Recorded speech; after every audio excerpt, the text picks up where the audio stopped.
This is super preliminary because it's changing by the second. Because what we're trying to do is find out how many victims we have and some of those things.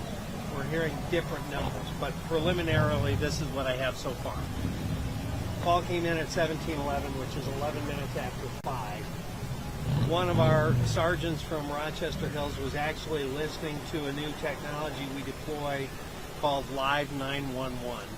He heard the call come in before it was even dispatched and immediately directed himself to this. He was on scene within 2 minutes. We recorded it at 17:13, but he was here before that.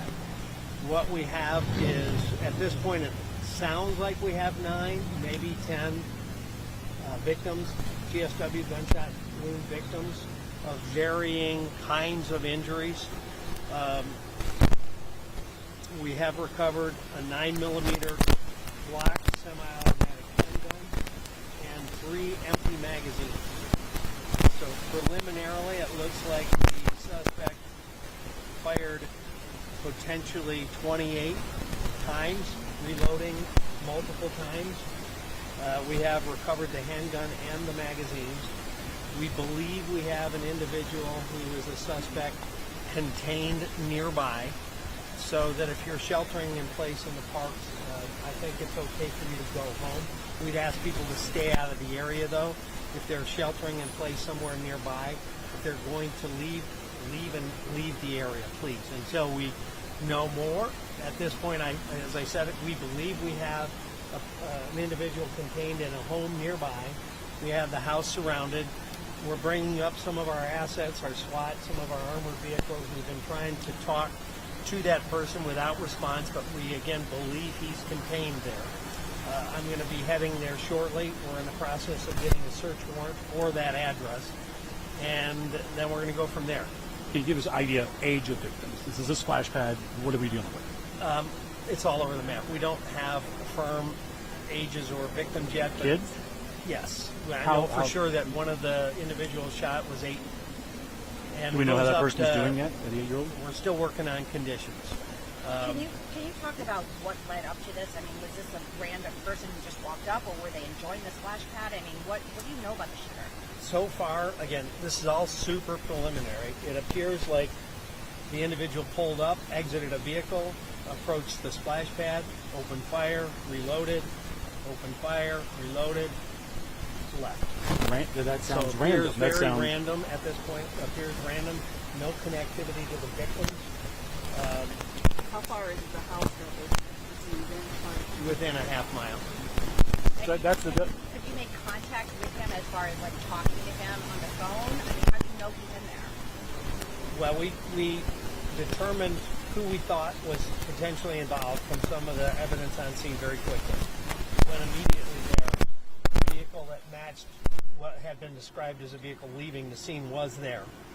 And so we put up a quick perimeter, and deputies on scene apparently heard or saw the individual that they're trying to communicate with. He is known to you guys? He wasn't until, we did some quick investigation. So you didn't know it? Okay. Yes. Is there anyone else in the home that he's in right now? We are under the belief there is not. We don't know that for sure. When do you expect to get conditions on? 9 to 10, right? That's what we said. That's what we're hearing. We've got people fanning out. We've got multiple hospitals in the area that have people.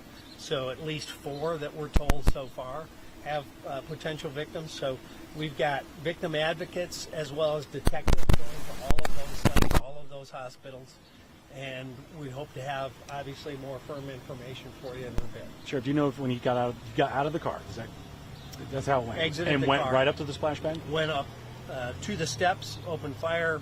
Looks like he reloaded, maybe possibly as he was ascending the steps. From how far away would you say?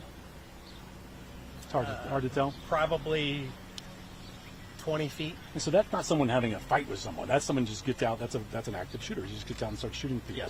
Yes. It appears to be a random active shooter. That's terrifying. What do you make of that? Here, right in the splash pad. Obviously we don't know what's going on with this person or what is the motivation. That's going to be a work in progress. Is he still armed, do you know? currently? We don't know. We have recovered one weapon at the scene.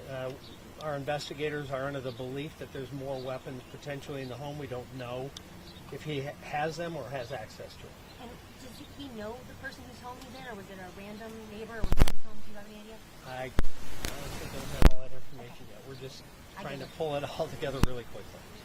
You've been sheriff for a long time. I mean, talk about your thoughts and feelings about this. Well, it's a gut punch, obviously, for us here in Oakland County. We've gone through so many tragedies.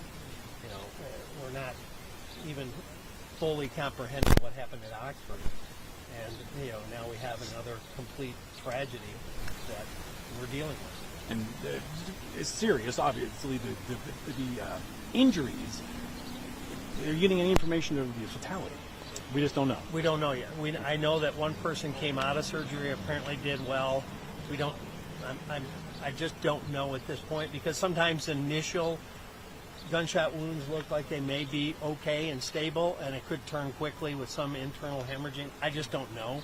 As soon as we know, we'll obviously. Will you come back here to talk to us?